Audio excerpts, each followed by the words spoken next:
المشاهدون الكرام، نحييكم من الفضائية الإريترية وكل عام وأنتم بألف خير بحلول شهر رمضان المبارك. قبل الدخول إلى نشرة الأخبار إليكم هذا الإعلان عن الالتماس رؤية هلال رمضان المعظم لعام 1442 هجرية الموافق 2021. الحمد لله والصلاة والسلام على سيدنا محمد خاتم رسل الله وعلى آله وصحبه ومن اتبع هداه. أعلن مكتب دار الإفتاء والشؤون الإسلامية الإريترية عدم ثبوت هلال شهر رمضان المعظم مساء اليوم الأحد 11 من أبريل، لذا سيكون يوم غد الاثنين 12 من أبريل استكمالا لشهر شعبان، وسيكون يوم الثلاثاء 13 من أبريل قرة شهر رمضان لعام 1442 هجرية الموافق 13 من أبريل 2021. أعان الله على صيامه وقيامه، وكل عام وأنتم بألف خير. دار الإفتاء والشؤون الإسلامية الإريترية. والآن إلى عناوين أخبار هذا المساء.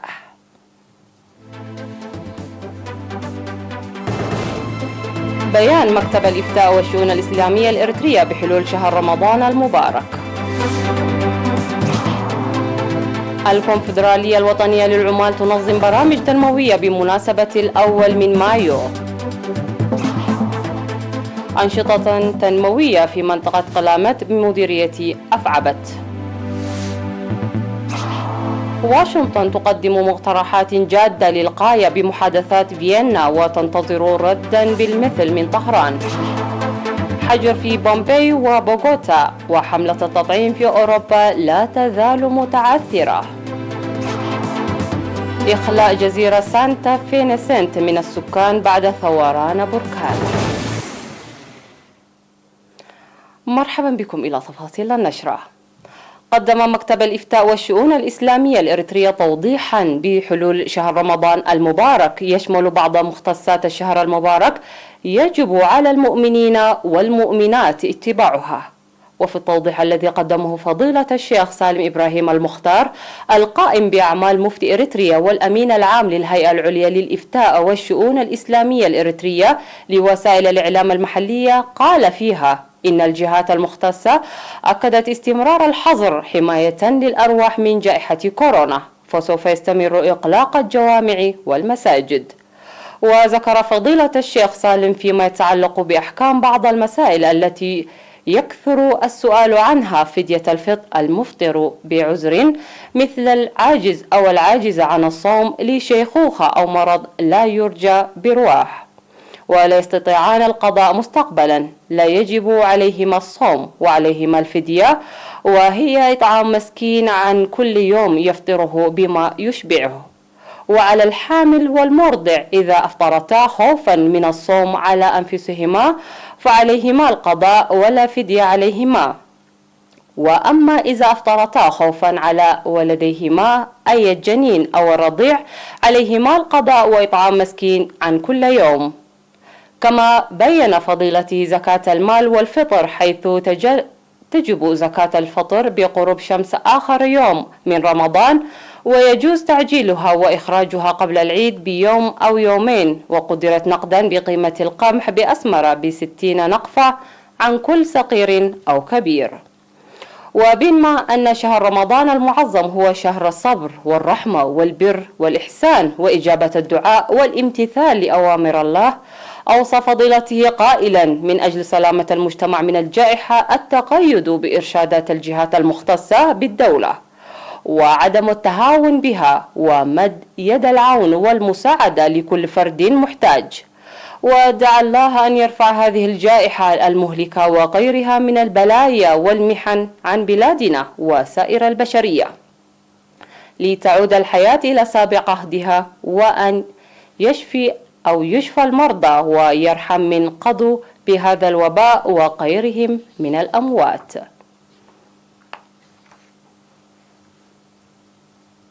نتابع تفاصيل البيان الكامل الذي قدمه فضيلة الشيخ سالم إبراهيم المختار القائم بأعمال مفتي إريتريا والأمين العام للهيئة العليا للإفتاء والشؤون الإسلامية الإريترية بعد نشرة الأخبار.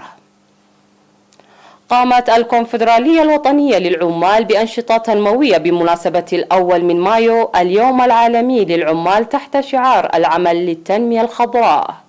واشتملت الأنشطة التي بدأت في 9 من أبريل وتستمر حتى 24 من أبريل التشجير وحملات النظافة والتبرع بالدم من عمال مختلف المؤسسات والرياضيين.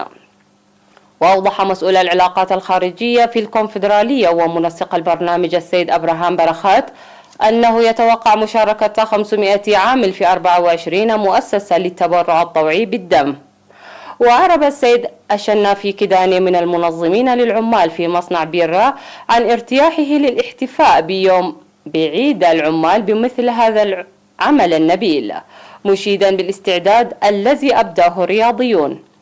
ويتضمن برنامج الكونفدرالية الوطنية للعمال بمناسبة اليوم العالمي للعمال التبرع بالدم من 9 حتى 19 من أبريل، والتشجير في مكان العمل ومنطقة ميحوزا يوم 23 من أبريل، وحملة نظافة في مستشفى أوروتا يوم 24 من أبريل، وتنفيذ جميع الأنشطة بالتقييد بالإجراءات الاحترازية للتصدي لوباء كورونا.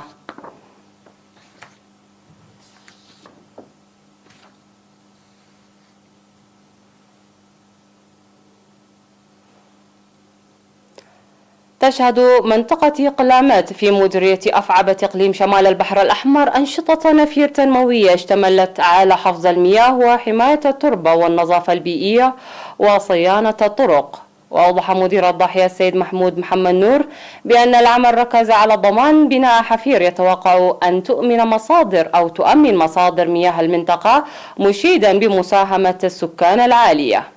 من جهته قال مسؤول التنمية الاقتصادية السيد قسقس مزقبي أن النفير هو جزءا لكل الأنشطة التنموية الجارية في كافة مناطق المديرية بصورة منتظمة، وظل يحقق نتائج جيدة. وتوجد بضاحية قلامات مدارس من رياض الأطفال وحتى المرحلة المتوسطة ونقطة صحية ظلت تقدم خدمات فعالة للسكان.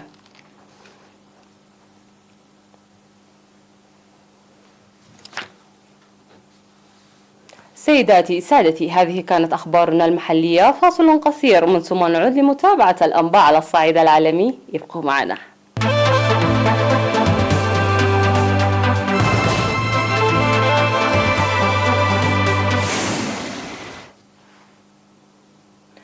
مرحبا بكم مجددا. اختتمت في فيينا اجتماعات أطراف الاتفاق النووي الإيراني بعد 4 أيام من المحادثات، وبينما أكدت واشنطن وجود مؤشرات على جدية إيران، قالت طهران إنها لن تجمد خطوات خفض الالتزام بناء على مؤشرات إيجابية غير مضمونة. واستعرض المشاركون في اليوم الأخير من الاجتماعات التصورات المقدمة من لجان الخبراء بشأن الخطوات الممكن اتخاذها من أجل التوصل إلى خريطة طريق تمهد لعودة الولايات المتحدة إلى الاتفاق.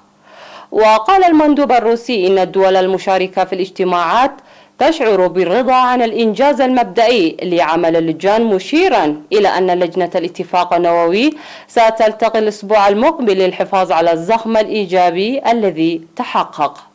من جانبه قال المندوب الصيني إن الأطراف في سباق مع الزمن لعودة الولايات المتحدة وإيران للالتزام بالاتفاق النووي.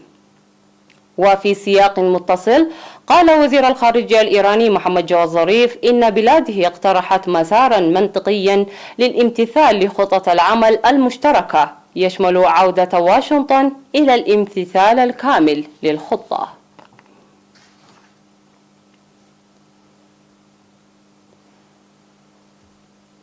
من بومباي إلى بوغوتا، بخضع ملايين الأشخاص في عطلة نهاية الأسبوع الحالية لإجراءات حجر جديدة وحظر تجول، في حين أن حملات التلقيح ضد فيروس كورونا في أوروبا المتعثرة أصلا باتت تصدم بنقص في الجرعات المتوافرة والخشية من آثار جانبية. وفي حين يسجل ارتفاع كبير في الإصابات في الهند زاد عن 132 ألفا في غضون 24 ساعة، تبدأ ولاية مهاراشترا أكثر ولايات البلاد تضررا من الموجة الثانية من الفيروس، حجرا يستمر طوال عطلة نهاية الأسبوع في إجراء يطال 125 مليون شخص وسيتكرر أسبوعيا طوال شهر أبريل. واضطرت مستشفيات الولاية إلى وقف عمليات التطعيم بسبب نقص في الجرعات. ويخضع سكان بوغوتا عاصمة كولومبيا البالغ عددهم 8 ملايين شخص للحجر خلال عطلة نهاية الأسبوع، أيضا على ما أعلن رئيس بلديتها كلاوديو لوبيز. وتعتبر كولومبيا ثاني دول أمريكا اللاتينية تضررا جراء الوباء وراء البرازيل مع نحو 2.5 ملايين حالة. وفي أوروبا حيث تضرب الموجة الثالثة من الوباء دولا عدة في الصميم، باتت حملة التطعيم البطيئة أصلا تصدم بتساؤلات جديدة حول الآثار الجانبية المحتملة المرتبطة بلقاح جونسون إند جونسون وأسترازينيكا.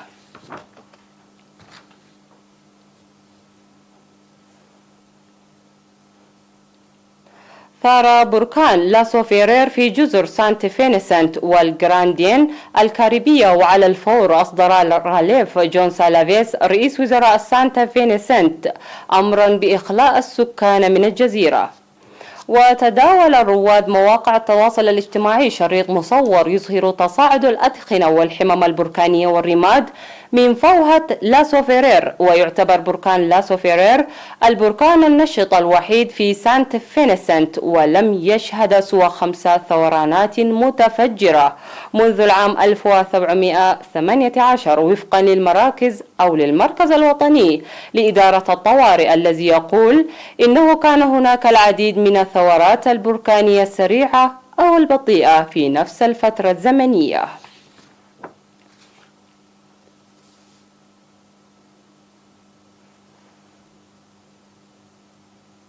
والخبر الأخير في هذه النشرة: بالتزامن مع الذكرى 60 لأول رحلة مأهولة إلى الفضاء، والتي كان على متنها رائد الفضاء السوفيتي يورو غاغارين، التحمت مركبة الفضاء الروسية المأهولة سوآز إم 18 بمحطة الفضاء الدولية، ونقلت إليها رائد فضاء روسيين وزملائهم الأمريكي بعد 3 ساعات من إطلاقها من قاعدة باكينو الروسية في كازاخستان. وأملت جائحة كورونا على رواد الفضاء الثلاثة المتجهين إلى محطة الفضاء الدولية الالتزام بعزل أنفسهم واتباع قواعد نظافة شخصية مصممة للحفاظ على طاقم المحطة الدولية من العدوى. وتنقل المركبة سوآز 18 MS إلى المحطة الفضائية الدولية أودت أدوات ومواد ولمعالجة تسرب الهواء من الجزء الروسي من المحطة الفضائية الدولية هاي.